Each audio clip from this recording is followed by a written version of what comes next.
everyone, I'm Mihir Patel from Department of Pharmaceutical Technology, Algae Institute of Pharmacy. Welcome you all in this online learning session. Pharma Ignite is the YouTube channel of Algae Institute of Pharmacy. It is an initiative of our college to give more and more pharmaceutical knowledge to our beloved students. So please follow and subscribe our channel. Let us start our today's session. In today's session, we will discuss about the basics of flow concept regarding rheology. The flow of session would be like this.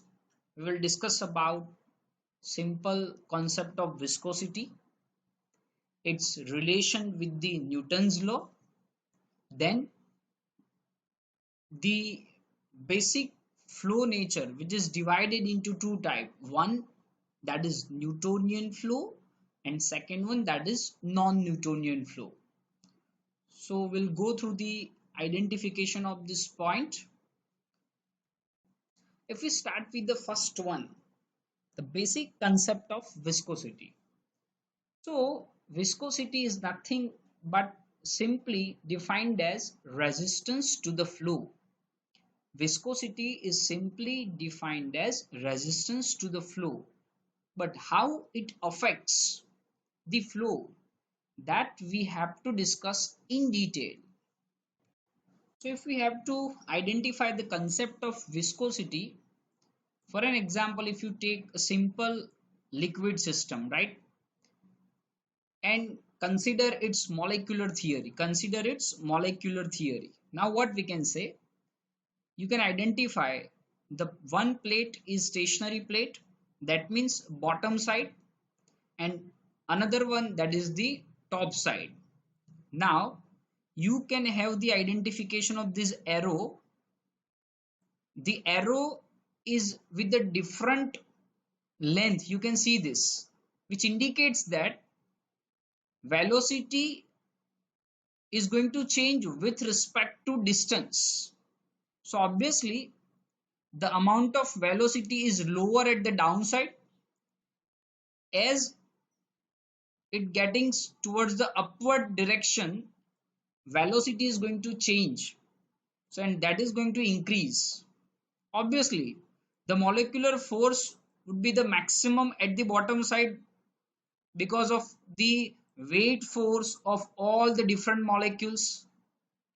So first and foremost, please keep in mind, over here this one is called the concept of velocity gradient. It is nothing but the velocity gradient, change of velocity with respect to distance. In terms of differentiation, we can write like this.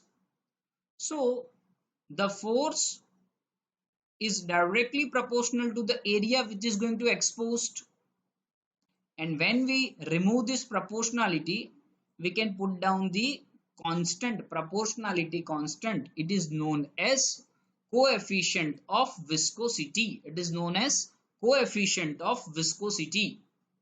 Now when you take this a value to the LHS, it is going to come into the denominator side. Now you can see this force per unit area.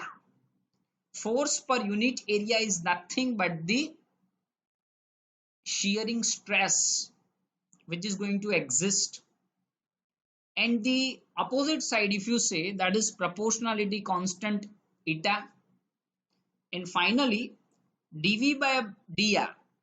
See, in place of x you can also write down r, there is no issue regarding that. So dv by dr is known as shear rate, and it is also identified with the capital G value. So as simple as that, if you identify the molecular layer theory, we can say that viscosity is going to change the flow characteristic. So obviously downward molecule carries a high amount of friction and the weight force. That's why towards the downward side the velocity is going to be low. But as you will move towards the top side, velocity is getting increased, and it is due to the effect of viscosity. So from the diagram explanation, now you can recognize what was our basic formula. F proportional to G. If we remove the proportionality, we can put down the constant. So F is equals to eta G, and that is coefficient of viscosity eta. And now after making subject to the value of eta, you will get equation like this: F upon G. So F is nothing but the shearing stress which we are getting. At the same time, shearing stress is directly proportional to the rate of shear. So this relation is clear. This concept was derived by the scientist named as Poiseuille. So with respect to that, its unit is also considered with the poise. In CGS system, unit is dyne into second per centimeter square. Now let us discuss the basic concept of Newton's law. So according to Newton's law, if liquid carries a higher viscosity, obviously the greater is the force per unit area. You can see this.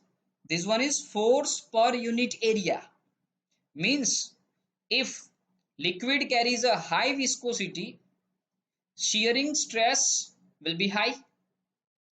With respect to that, required particularly rate of shear value is again going to high. That means greater is the force per unit area required to produce a certain rate of shear. So with respect to that, you can see Newton's law follows the basic equation relation: rate of shear and shearing stress is available in direct proportionality relation. In a single explanation about this Newton's law, we can say if material is somewhat thick, we can say that it carries a high viscosity. So if you wants to move or rotate that material content, you have to apply higher amount of force. As simple as that. Higher viscosity requires higher amount of force per unit area for the movement of material. In the next, after Newton's law, we can say that the flow characteristic is basically divided into two types. One, that is Newtonian flow, and second one, that is non-Newtonian flow. Let us have some basic discussion regarding Newtonian flow. So ultimately, if I talk about the simple examples of liquid like water, chloroform, castor oil, ethyl alcohol, we can say that simply what we will observe, we'll observe that if we apply the particular stress, simply if we are applying shearing stress to the water molecule, obviously the rate of shear is going to be there, which is going to increase. That means in Newtonian fluid, we can say that stress and shear both are in direct proportionality relation.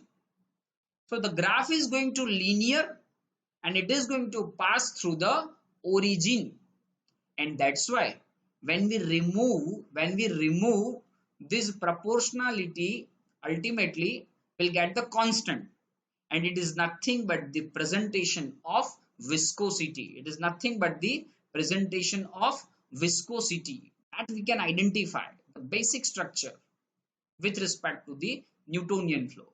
So simply at the single line, we can say that if stress and the rate of shear is in direct proportionality, that means if we increase the stress, rate of shear is going to increase. And it says that it follows the Newtonian fluid characteristic. So that is considered as of nature, it is considered Newtonian flow. Now within the next part, when we have a thought of non-Newtonian fluid, so obviously Newtonian flow says the direct proportionality, but over here we can say that in non-Newtonian flow, the relation between force, that is shearing stress, and rate of shear is not linear over here. So in other words, we can say that shear rate is going to vary, but at the same time, shear stress will remain at the same position or the proportion. That means no correlation. There is no correlation between shear rate and shear stress. So the viscosity of such system may varies. Viscosity of such system may get varies.